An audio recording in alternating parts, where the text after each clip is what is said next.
Now, well, I think it's an interesting subject, and I learned a lot when I was researching it. Obviously, there are parallels with 2026 in Australia. I want to talk about the New Guard, the Old Guard, and the White Army, which were basically neo-fascist groups in the 1920s and 1930s in Australia.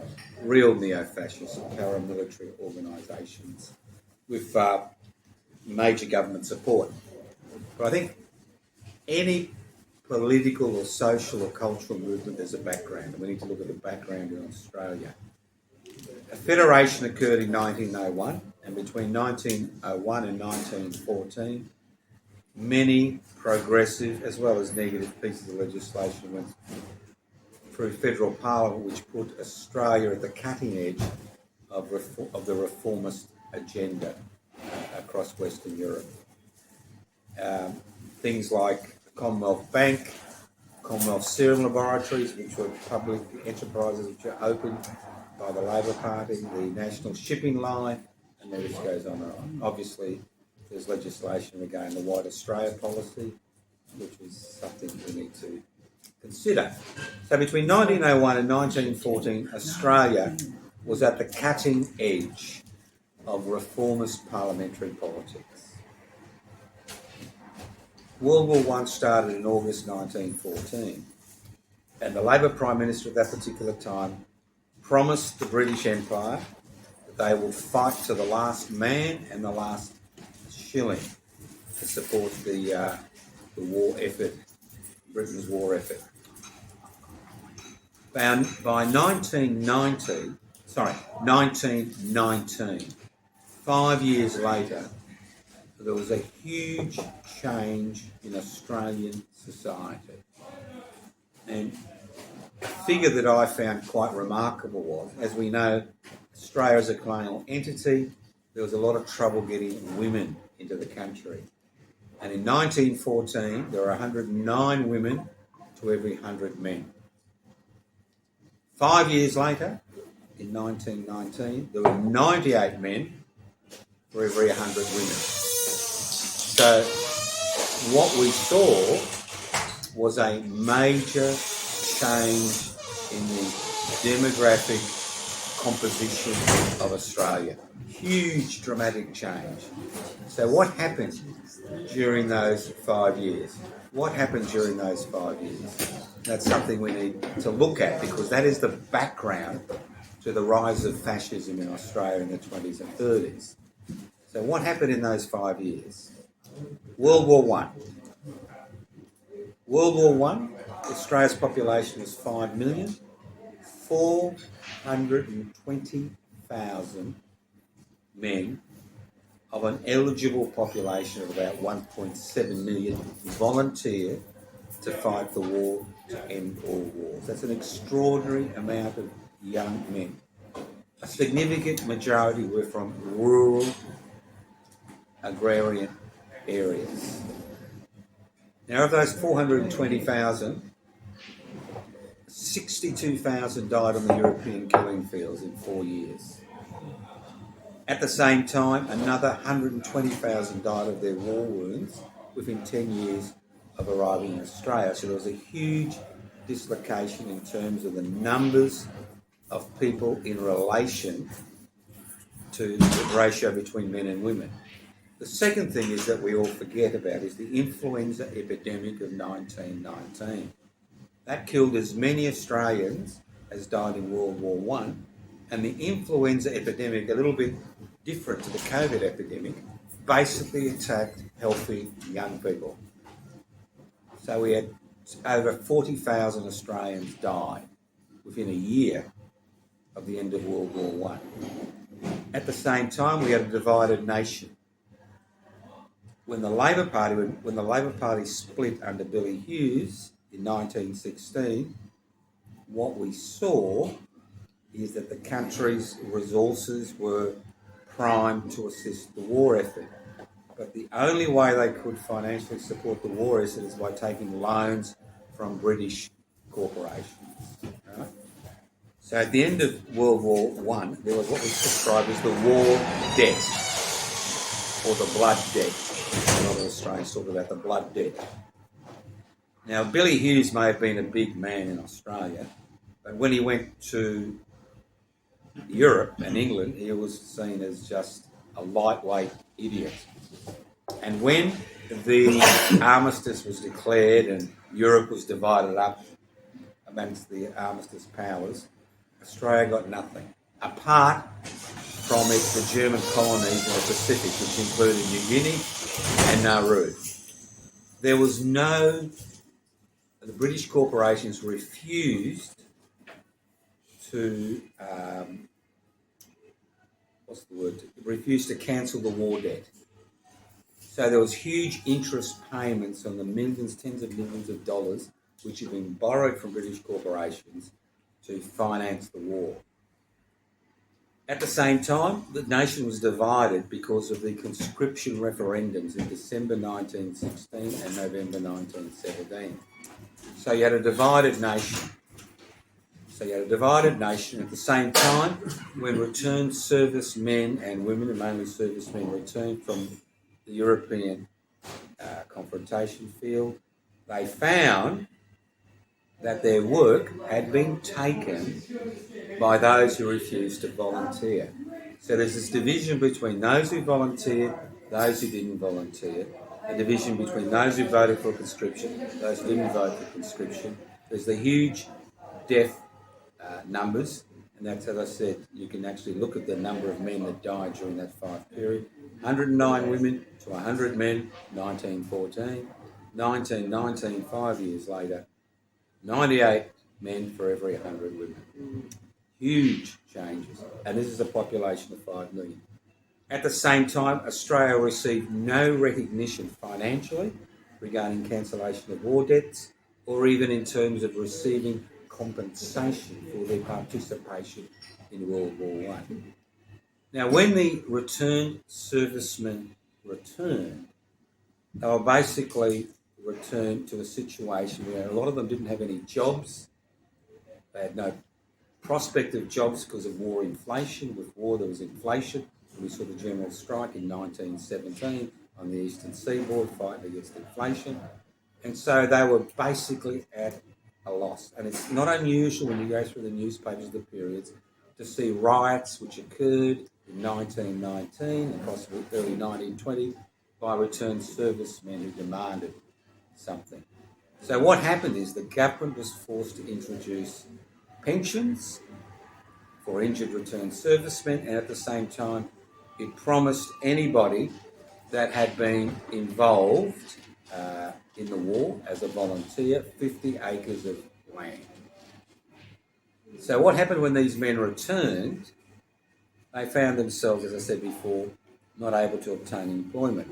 Many of them joined what was described as the Returned Sailors and Soldiers Imperial League of Australia, which is the forerunner to the Returned Service League. Right? Now, there were two factions within the Returned Sailors and Soldiers Imperial Service League. There was the old faction, which were basically the social elite and economic elite, and they were basically people who supported the war effort, supported the conscription referendum, invested in the war because you get a higher return for investing your money in war bonds than you could invest in normally. They organised events for returned servicemen, volunteers who left and returned servicemen who came back, and that was about it.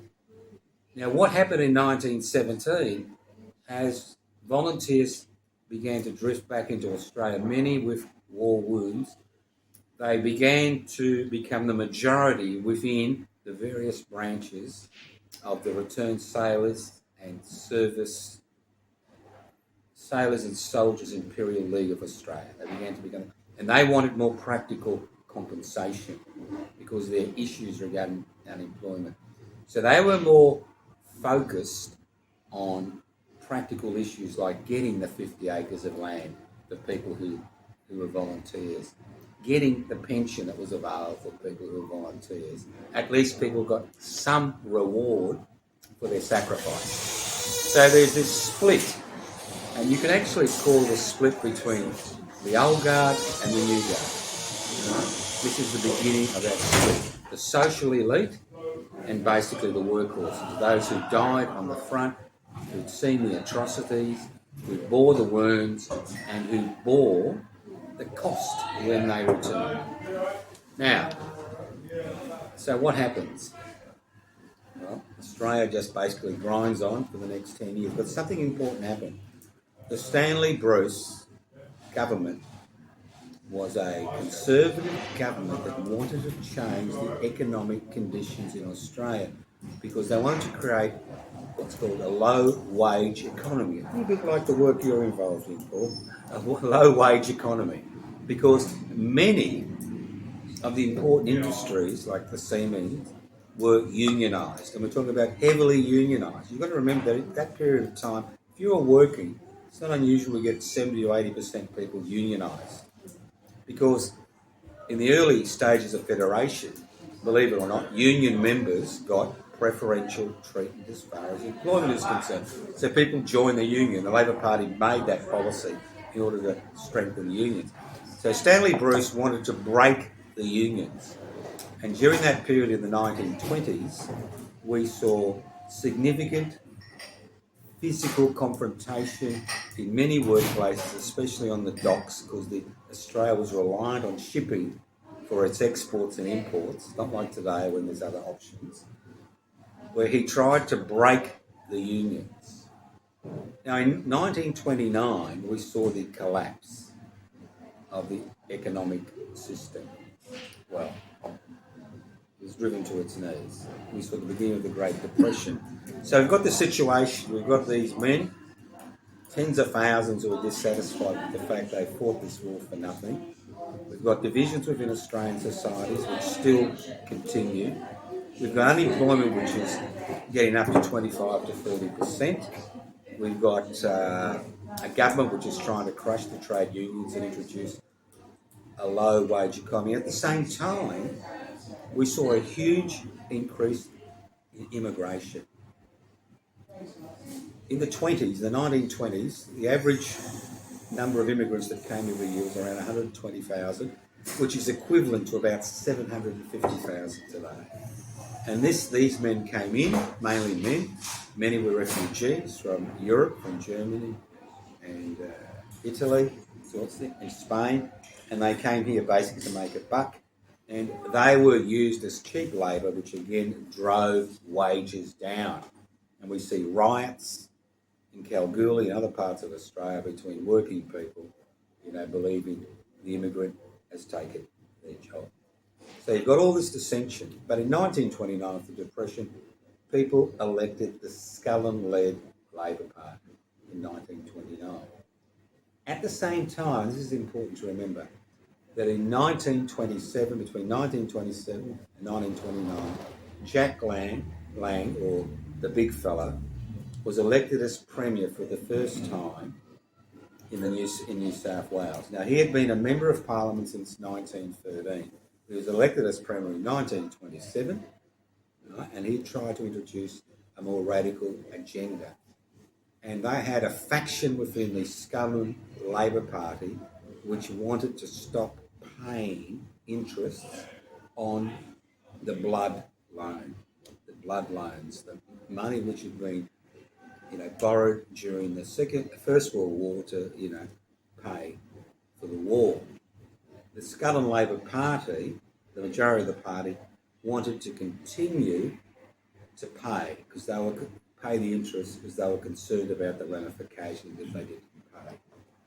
So what happened is that in 1931, after Jack Lang had been re-elected with a landslide majority in New South Wales in 1931, the Labor Party blew its brains out again because the Lang members of the Federal Labor Party, believe it or not, in 1932 voted with the Conservatives in a no-confidence motion regarding the Scullin Labor Party, and Lyons became the Prime Minister and the Conservatives once again were in power.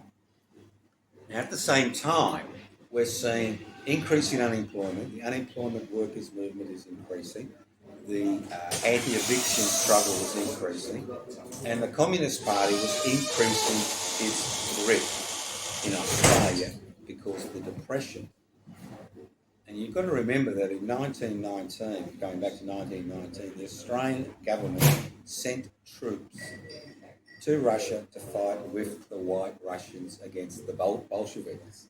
And interestingly, there were two Victoria Crosses, one, and I noticed a few years ago, about 2 years ago, about 5 years ago, before the Ukrainian-Russian war began, that they had located the body of one of the Victoria Cross recipients in a Russian, under a Russian industrial estate. They were trying to reclaim the body. But I'm just saying, they sent troops.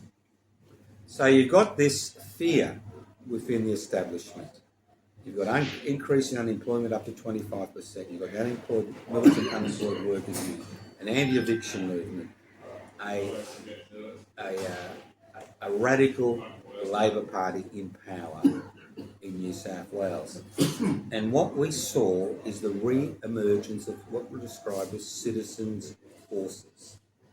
In 1923, there was a general strike of police in Victoria. And if you look at pictures of the shattered windows in the Melbourne CBD, you can understand that it was quite a difficult period. And what we saw was the emergence of these citizens' militias to protect the population. At the same time, in 1923, the only Australian Field Marshal we ever had, Sir Thomas Blamey, was appointed Victorian Police Commissioner. Now, as Victorian Police Commissioner, he was basically, as Victorian Police Commissioner, he was basically a puppet of the social and economic elite. He became the de facto leader of the White Army, or the Victorian Internal Security Division. And their job was to create a parallel paramilitary organisation in order to be able to step in if there was a communist takeover or a socialist takeover, or if there was disorder in the streets. So this is what occurred. We saw the situation that they claimed that the White Army, there's very little written about it, because they knew what they were doing was a conspiracy. But it's common knowledge that the White Army had about 40,000 members in Victoria. The great majority returned servicemen.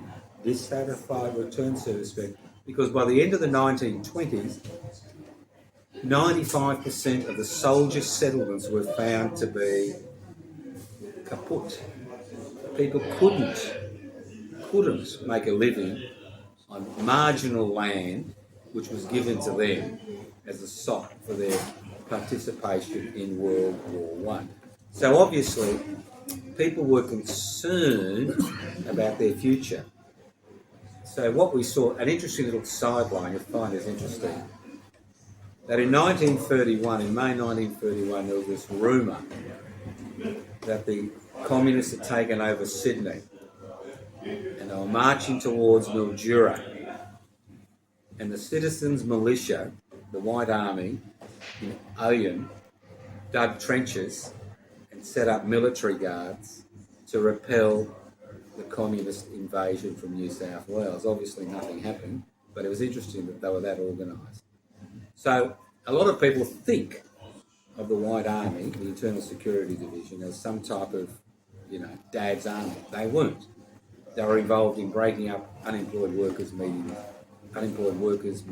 They were involved in breaking up leftist meetings and demonstrations. Not as bad as New South Wales, which I'll speak about in a minute, but they were a significant force. Now, unfortunately for Field Marshal Sir Thomas Blamey, his police badge was found in the Melbourne brothel, and he was also supporting this other police officer who obviously killed somebody in the line of duty, and he was forced to resign in 1937. But his career didn't end there. He became Field Marshal, and he was a very important component of World War II. He wasn't Field Marshal until after. After, I know that, yeah. I was being facetious. That's why I call him Field Marshal, Sir Thomas Graham. It was only after World War II that he got Field Marshal. Our only Field Marshal. Now, let's go to New South Wales, where it's a little bit more acute, the dissension. In New South Wales, you had what was described as the Old Guard. The Old Guard was a paramilitary unit which had links to the Federal Attorney General's office and links to the Defence Department, so they had quasi-government support. This is after the scuttled Labor government was scuttled by the Jack Lang faction in the Labor Party. So they had government support. They were a paramilitary organisation. They were an underground organisation. They were established to step in if the situation arose where the unemployed workers' movement and the Communist Party were in a position of gaining some ascendancy. Everybody was concerned about the radical policies of the Jack Lang Labor government, and they'd been elected with a landslide majority in 1931. So, but the Old Guard was led by a gentleman called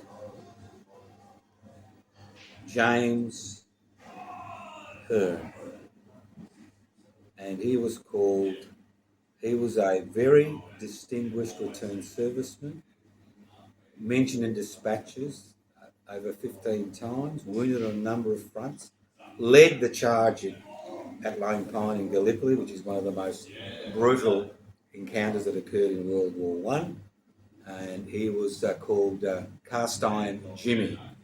He was loved by returned soldiers because he didn't lead sitting in a tent drawing lines on a map. He led his men from the front. He was the de facto leader of the Old Guard. And he was very happy just to have the organisation there. They had about 30,000 members, mostly returned servicemen. They were quite happy just to wait and see what would happen. At the same time, you've got the Young Turks, as I say, led by a gentleman, a very interesting gentleman, called Eric Campbell. He had no war experience. He was a solicitor. And he broke with the Old Guard in 1931, and they set up what was described as the New Guard. Now, the New Guard is a real fascist organisation. The New Guard was anti-communist, anti-socialist, anti-workers, pro-fascist. It was stockpiling weapons for a takeover of New South Wales because of the Jack Lang Labor Party. Now, most of you will remember the farcical situation in 1932 where William de Groot, a member of the New Guard, ran across the Sydney Harbour region, cut the ribbon before Jack Lang. Now, de Groot isn't that friendly little fat little bastard. He was the leader of 1,000 members of the New Guard whose job it was to break up meetings of the unemployed and of the Communist Party or any leftist agitation. And they had 1,000 members ready at any time, and they would use cars to go to meetings and then physically, like happened in Europe, in Italy and Germany, physically break up meetings, creating a climate of tension in the community, and the community asking, for something to be done about this increasing tension. So it was a policy to increase tension by physically assaulting. And if you're interested in history, if you look at the Battle for Bankstown, 21st of February 1932, pitched battle in Thompson's Park in Bankstown between fascist thugs that turned up in carloads and the unemployed workers who were meeting there on the day. But so it got pretty. Now, the New Guard was exceptionally popular because they were above ground. They drilled above ground. They carried arms above ground. They had direct links with, like the old guard, with the Federal Attorney General's office and the Defence Department. So they were de facto organisation which was there to ensure. But the new guard got ahead of itself. In 1931 it was formed, they had 30,000 members.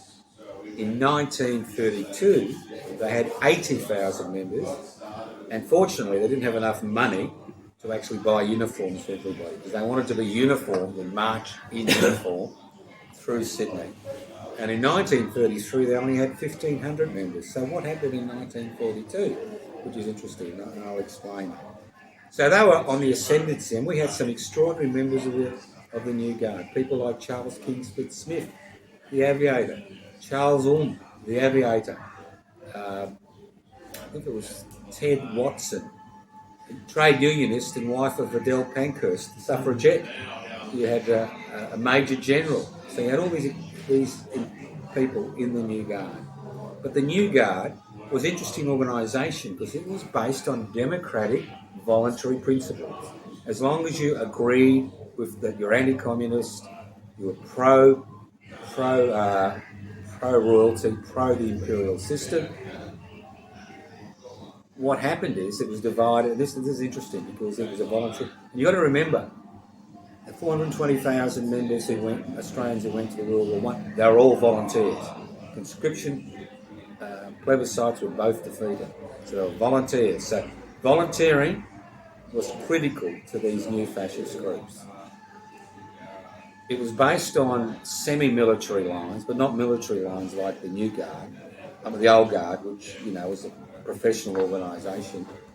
They had 4 divisional commanders. They had a supreme commander. But interestingly, at the local branch level, the branch had complete autonomy in terms of the decision making, and even more interestingly, anybody could leave at any time. There was no coercion in terms of keeping members interested. In many regards, that's their strength and their ultimate weakness. Now, as the tension is rising in New South Wales, something needs to be done about Jack Lang and the Labor Party, which is becoming increasingly unpopular in New South Wales. So as in 1975, in May 1932, Sir Philip Game, the Governor of New South Wales, dismisses the Jack Lang government. Now, Jack Lang and his government stood again for election in 1933, and guess what? They failed miserably because of what they did to the Federal Labor Party in terms of destroying the Scullin Labor Party. So, in many regards, the need for the New Guard dissipated because Jack Lang had been removed from office. It suited, the traditionalists, those, the economic and social elite. The people who had joined the New Guard no longer felt there was any reason to be part of the Guard, because the big thing was Jack Lang and the Labor Party were the devil, right? The devil had been killed. So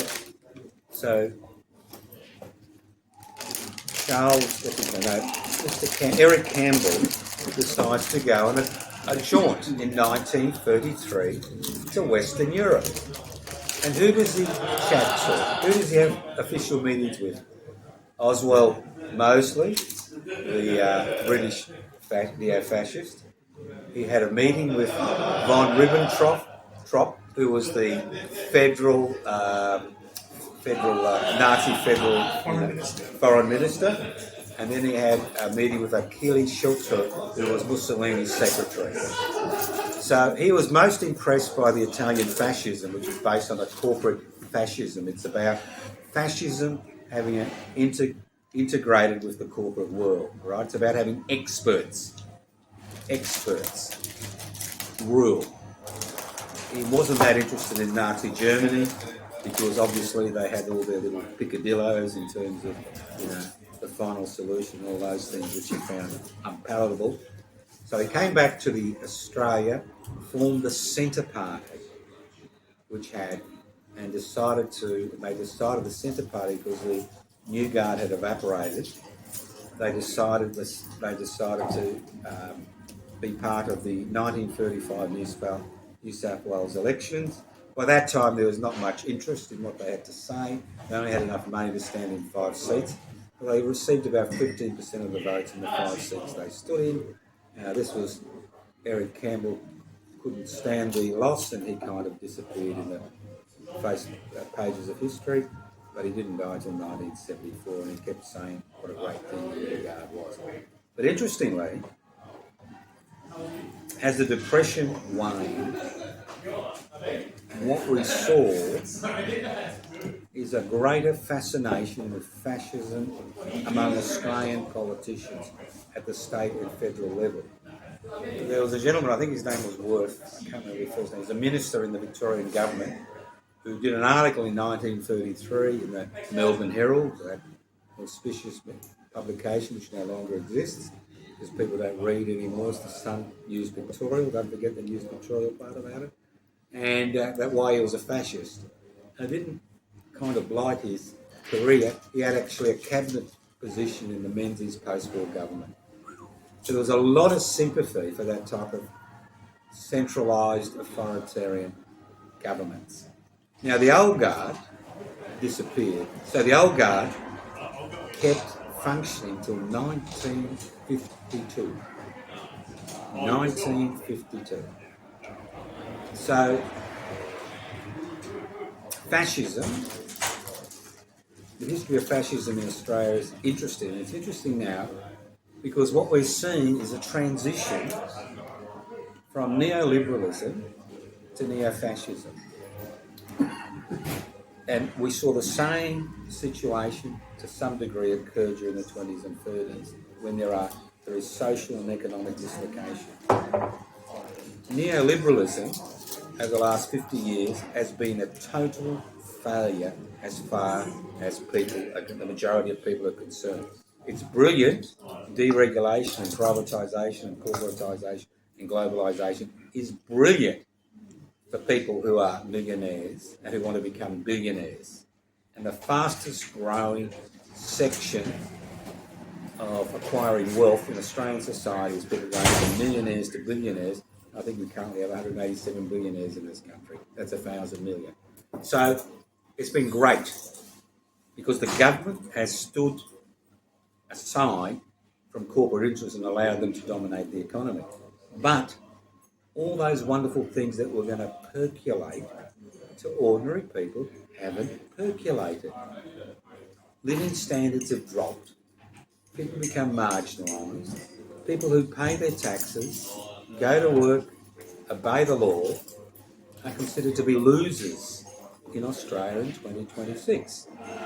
So the direct link between neoliberalism and divided nation, what I describe as emerging neo-fascism, is the fact that neoliberal policies, the neoliberal ideology was a total failure. But what it has done, it has pushed people looking at alternatives because the major political parties have supported the neoliberal revolution. Now, the dilemma is, as we saw around World War II and World War I, the dilemma is that the parties that are masquerading as neo-fascist parties that are helping the poor, the disadvantaged, the marginalised, are nothing more than Trojan horses which to a significant degree have been supported by billionaires in this country. And that's where one nation or divided nations income to a significant degree comes. And when you look at their policies, they're not policies that are going to assist people, but people think they're going to assist them because they talk the talk, but they don't walk the walk, as we say. So a lot of people like to kind of belittle divided nation. They kind of want to talk about supporters as racists and fascists and all that, all those neo-fascist parties. The fact is, that type of rhetoric only makes them stronger. What we need to do is the way they are organised, just the way the new guard was organised, the old guard was organised, what they stand for, not just in policies, but organisational capacity. Now, the name of One Nation is not One Nation, that is its abbreviation, which came into being under the Electoral Act in 2007. It is Pauline Hanson's One Nation Party. One Nation is just an abbreviation which occurred in 2007 because the West Australian branch and I think the New South Wales branch said that Pauline Hanson was no longer involved, and that was their abbreviation, which is a brilliant abbreviation. Secondly, what neo-fascist groups are based on is unwavering nationalism, right, and identifying an easily identifiable enemy. You know, it was the Jews in Germany. It was the anarchists and socialists in Italy. But you need something that is easily identifiable. What we now have is an easily identifiable enemy to which you can say your problems are directly related to them. They may wear funny hats, they may be different colours, they may have different religions, but your problems are directly related to them being here, foreigners. And once you've been able to identify somebody, and especially if they are easily identifiable in the street, you can actually create this dichotomy of hatred, but actually hide it. Now, at the same time, no fascist movement is successful without monetary support. So as the neoliberal revolution makes the 1% richer, it becomes more powerful, and they're concerned about their domination. If working people in this country are united because of their common oppressor, then they have a problem. So if you can divide and rule working people by identifying superficial differences and placing your energy in promoting those superficial differences, then you've got a successful movement. And that's what we're seeing today. So how do you tackle it? I mean, I've never been one that calls, people vote, they vote different ways. Because somebody votes for divided nation, they believe the terminology and the propaganda. Doesn't mean they're a racist. They may have a racist tinge, but they're not a racist. So how do you tackle the problem? And I'll go back to the organisation, and this is the important thing, because most people have no understanding of how Pauline Hanson's One Nation Party is organised. One, Pauline Hanson is president for life under their constitution. Excuse me. Kim Il-jung is jealous of that. All right. Two, she is the only one who can appoint her successor. Right? Not the National Executive, not the rank and file, but Pauline Hanson. Now, poor old Barnaby Joyce thinks he's going to be the head of One Nation. Unfortunately for him, Lee Hanson, her daughter, is on the National Executive. Secondly, the National Executive is almost a secret organisation. Only some members of the National Executive are known. The National Executive is not elected. They're appointed by Pauline Hanson, and they can be removed by Pauline Hanson because she's president for life. Let's move on. The branches. Now, there are many branches of divided nation being set up currently because of the surge in popularity. Branches are not allowed to have a bank account. The Pauline Hanson juggernaut is about funneling money to the National Executive, not even the State Executive. They have a bank account, but most of their resources go to the National Executive. Now, although the rank and file at a branch level can vote for pre-selection, and they can vote for constitutional change, the National Executive, which is a little bit like Whitlam's Faceless Men when he had to stand outside the caucus. This is the National Executive as a faceless group of people.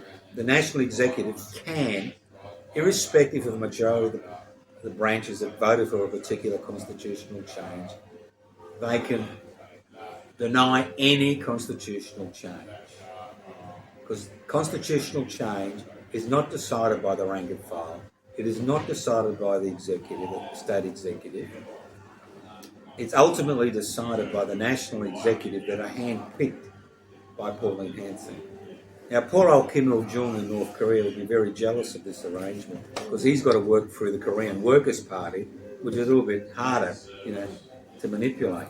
So what I'm saying to people, if you know somebody is a divided nation voter, say, do you know yeah, that's you, that's right. How is it organised? You're happy that Pauline's going to be president for life? Well, that's good. You've got no real power at the branch level. Oh, yes, we do. We can pre-select. Well, she can remove anybody she likes at any time. So that's their weakness.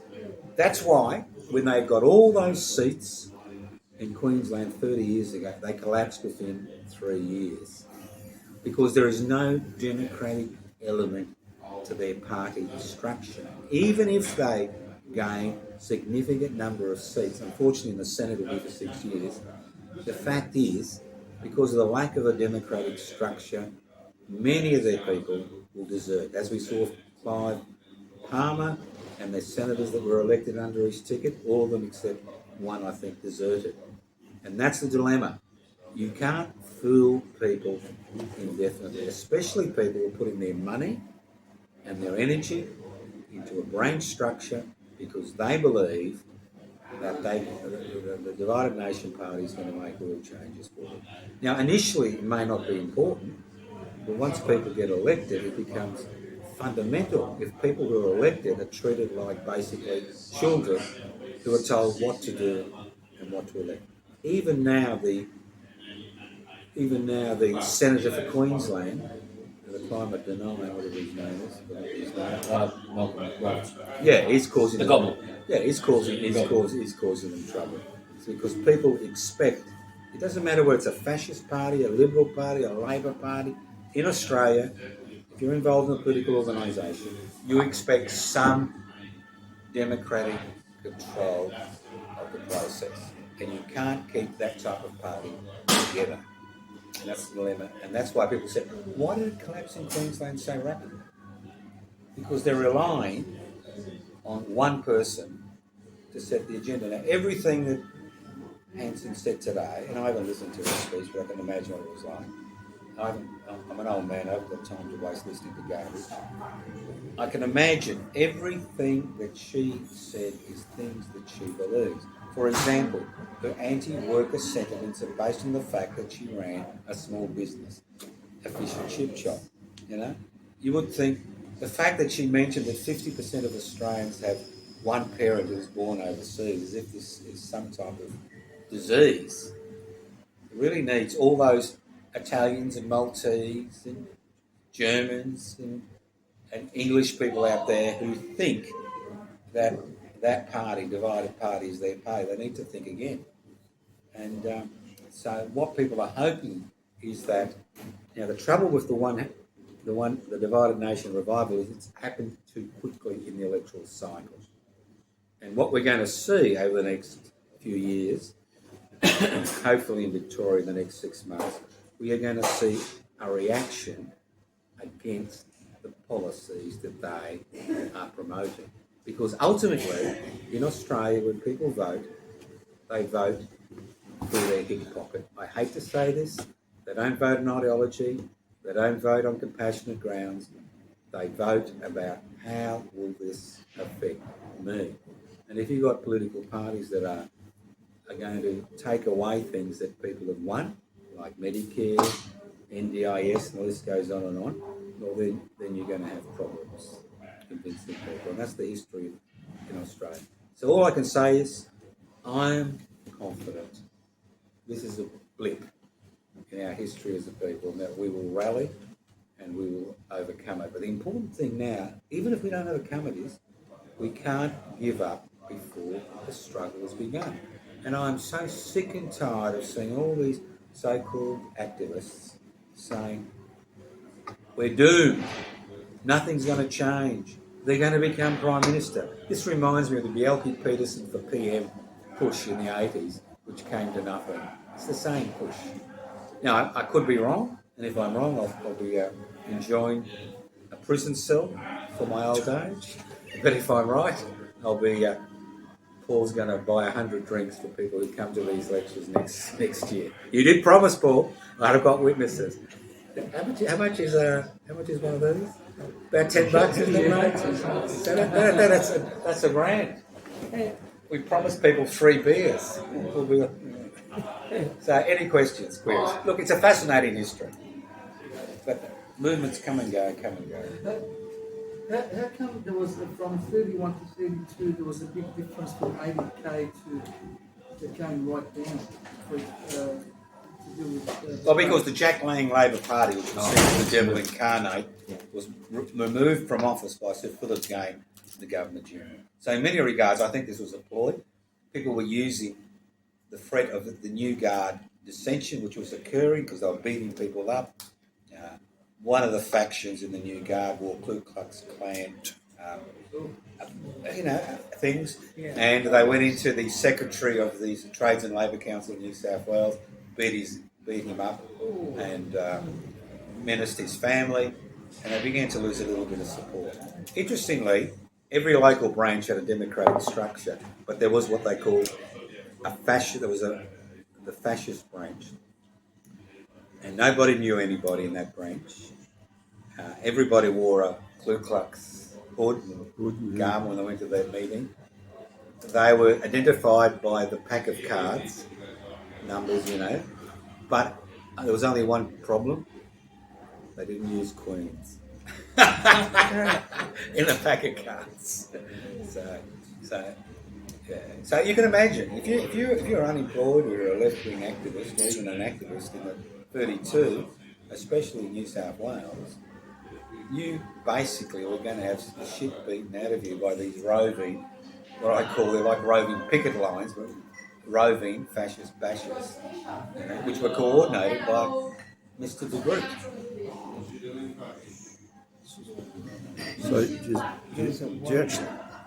So do you actually see that technology's changed? Yeah. So now we don't use pro bono workforce to go and bash people. We use the Victoria Police and other police agencies around Australia to do the work of the politicians.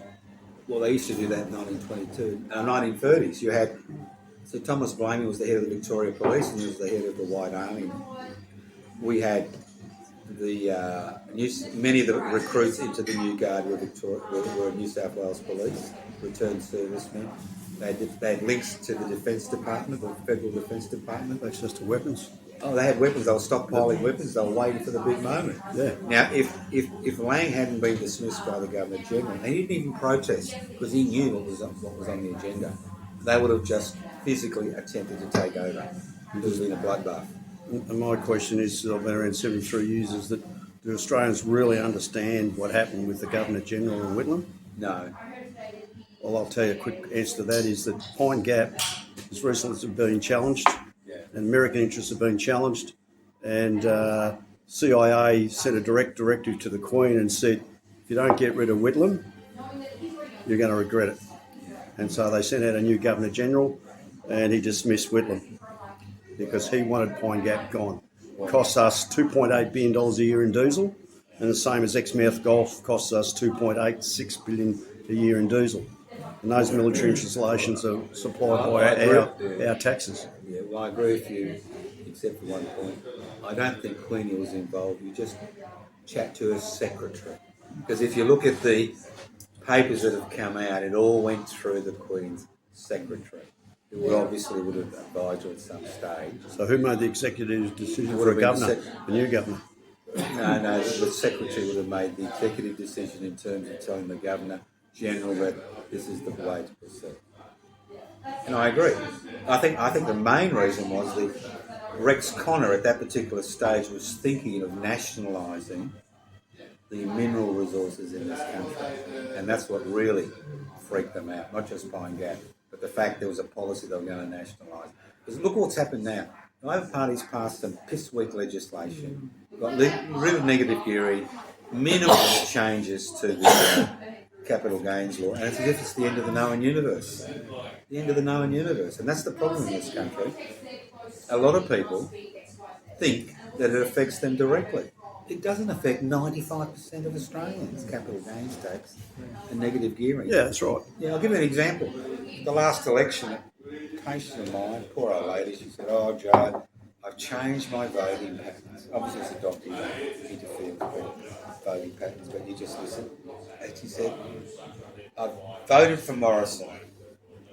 And I said, "Why?" I said, I said, "Why?" She was a lifelong Labor voter. She said, "Well, I was frightened I was going to lose my franking credits." And I said, "Have you got any shares?" And she said, "No." So the thing is, what you do is you sow confusion among the population. It's like when the Barbo decision came on the 3rd of June. Remember all those horrible black people were going to take over our backyards and we couldn't have our barbecues? Yeah.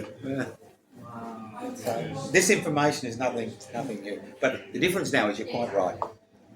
It goes like this, and 1 million people are involved. It doesn't take weeks for the disinformation to go. It's a bit like Australia and the Great Ocean Road. You know that story.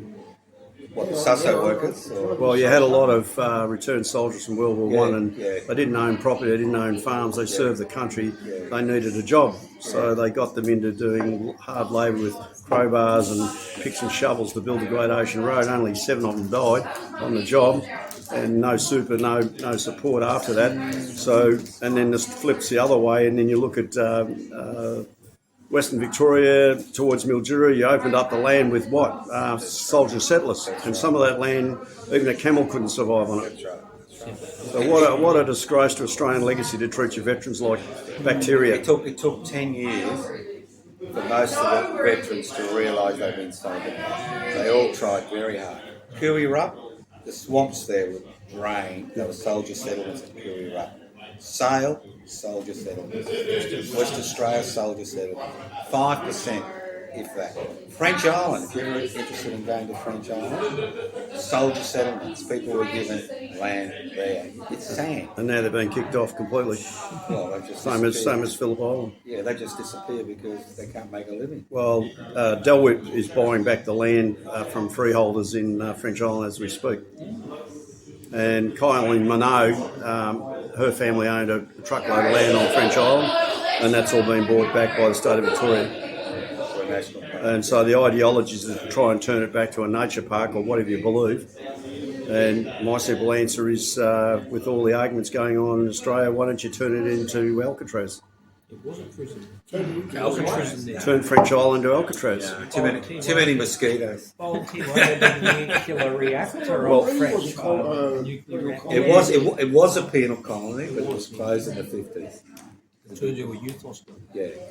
Yeah, right, back to Pine Gap. Don't the Yanks claim that as their piece of land? Oh, that's correct. That's right. And the Australian Prime It's Minister true. can't go on it. Yeah. When was the last time an Australian Prime Minister went to Pine Gap? Never. Whitlam tried to, or did, Yeah. and he apparently did, and he was horrified because if you talk to the signals directors, it'll upset the system. If you talk to, because I know too much, if you talk to the signals director about Pine Gap, information received by the satellites in the Middle East come back via Pine Gap, by the way. Yeah. And so the simple fact is that information is disseminated only on the willing of the leading officer at Pine Gap to the signals director in Australia. So the Australians only get hand-me-down data. We don't own any of the information. Now, has anybody else got any questions regarding the topic? Do you see any similarities, like, say, for example, in the 30s, there was a lot of wilderness, particularly in the West, and also, I guess, confusion about the rise of fascism. Yeah. And because of that, I guess that approach, we seem to be seeing that once again. Well, There's a lot of complacency at the moment. Well, no, it's not complacency. My feeling is that it's a total disgust with parliamentary politics. Correct. And that's what happened in the 1920s in Germany and in the early 1920s in Italy. The parliamentarians had been elected were basically squabbling amongst themselves. Nothing was being done to people, and people felt that a more efficient way, and when you look at the German economic experiment in the 30s, highways, Volkswagen, full employment, created things out of thin air. People, we had the Queen, who was the royal family, they were all enamoured. Menzies went across. As I said, Eric Campbell went across, met these people. So fascism was seen as a legitimate form of having a country which was efficient and which was looking after the interests of its people, but not those who were designated as enemies of the state. But like do you the see Jews. that back then, Yeah. fascism had a utopian view, like a vision, a better future for the population. Whereas now we're harking to, it's got more, I guess, conservative over to it. It's more Because capitalised. it's going back to the past. Yeah, like, you know, It's the same policy. It's the same policy of creating division. Remember the Germans, the Nazi Party's only got 33% of the vote when they took over Parliament because they had the brown shirts and the black shirts, bashing people in the streets. Currently, we have potential little Führers out there battling amongst themselves to become Führer number one, but we don't actually have that paramilitary apparatus. But we do have this profound disillusionment because of the neoliberal experiment. It's all about the neoliberal experiment, which was supposed to decrease energy prices, stabilise the country, make life better for everybody. And on every available indicator, it has failed. You privatise the housing market, you make it an investor's paradise. You can go to Thailand today, you cannot, or Indonesia, you cannot buy residential property as a foreigner. Here, anybody can buy a residential property, or could, for a profit. Well, in Japan, the Australian Embassy only owns the first 6 feet. Well, I agree. In Japan, Yeah. Australian Embassy only owns the first 6 feet. And you know how much Japan you will own? not allow any core land to be sold. And do you know how much you own if you go to Canberra? Just the bricks and mortar. And 1 foot. Yeah, because it's a lease arrangement for 99 years. So it's not just that. Any more questions? Otherwise, drink, and be merry. You can even watch the football. The interesting thing there is Yeah.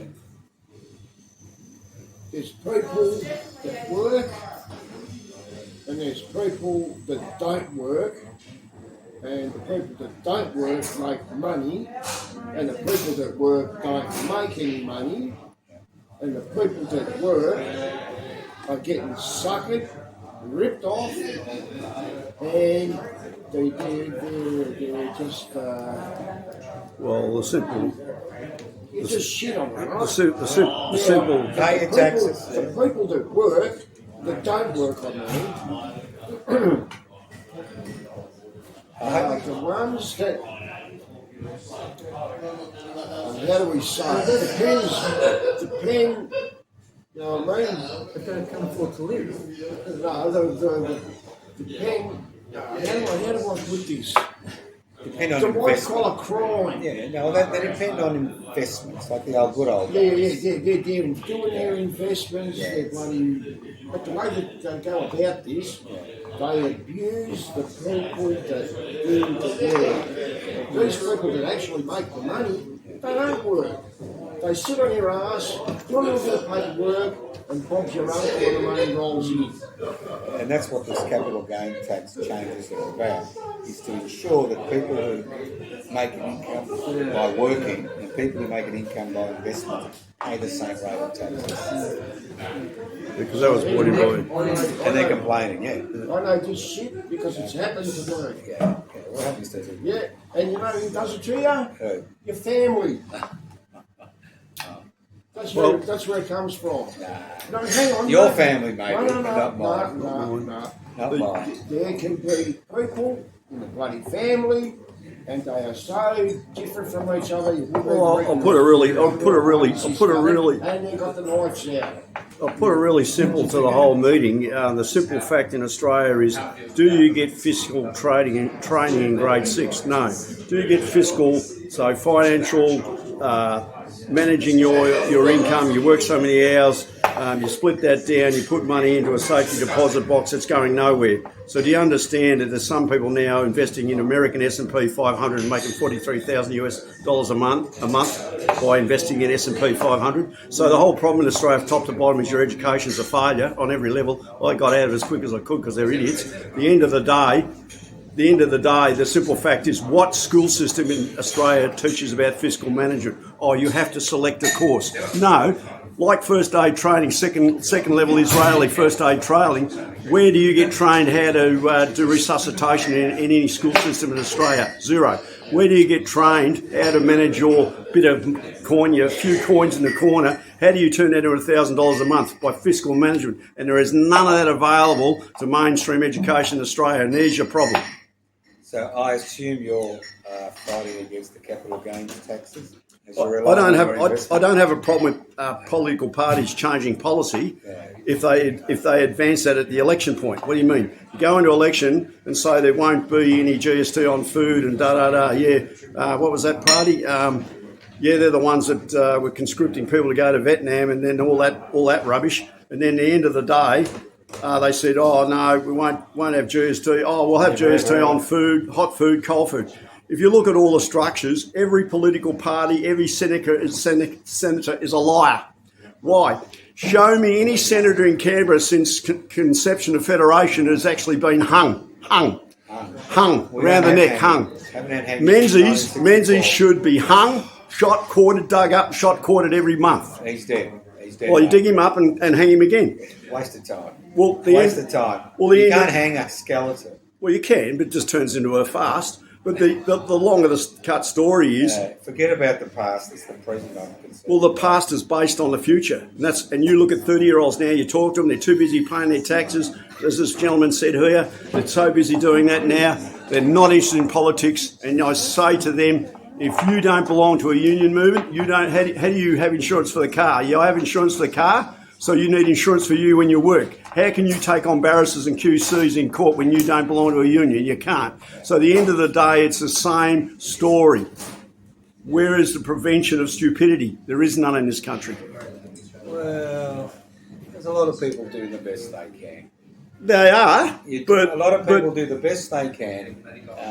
It's not that I don't understand. It's that it's all becomes too much. Well, you talk to a 35-year labourer that got locked out during the COVID, got locked out of framing houses, and what was his argument? I'm only 2 people on site, what's the problem? No, you've got to be vaxxed. So he said, stick the job up your bum, and he left, and he lost $250,000 out of his life. So the whole story is... That was his decision. Sorry, yeah, I know, but the thing is, that's same as that being forced on the ETU members, yeah?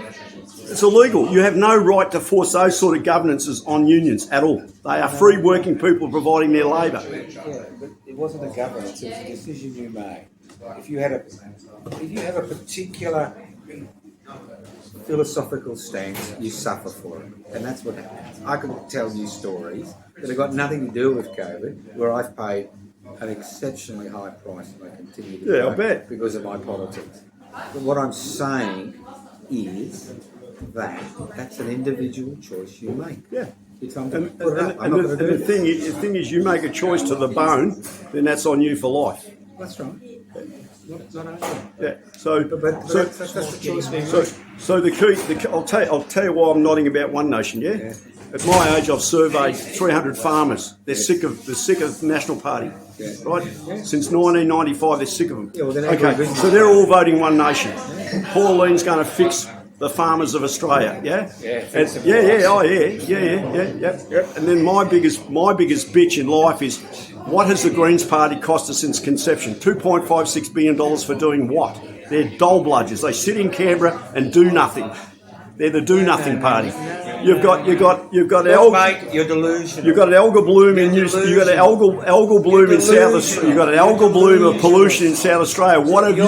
What's Sarah Hanson-Young down about the pollution in South Australia? Nothing. It's her fault. Nothing. It's her fault. She's an environmentalist. What have you done? Hang on, it's her fault. What have you done? It's her fault. Yes.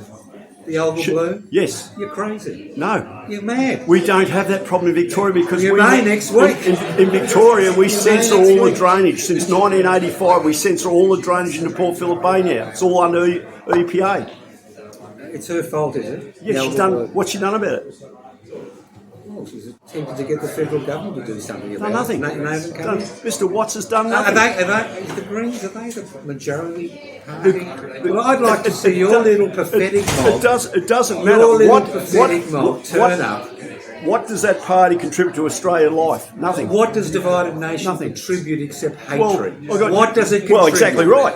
Do you think I'm a pro One Nation? No. I'm I said- simple. I'm the Trojan horse that'll go into your party. I've already joined Greens Party to listen to what Sarah Hanson-Young has to say about certain things. How do you learn about policy? By being on the inner circle. Well, I've got And I've got no time for them. I've got no problem with What have Anybody you else? done to help the farmers of Australia? Nothing. it. Not about helping the farmers. That's supposedly the National Party's job, which they don't Nothing. do because they're an agri-business party. Nothing. Now, anybody else? Paul, you're So that's quiet it. for once. I've never seen you so quiet.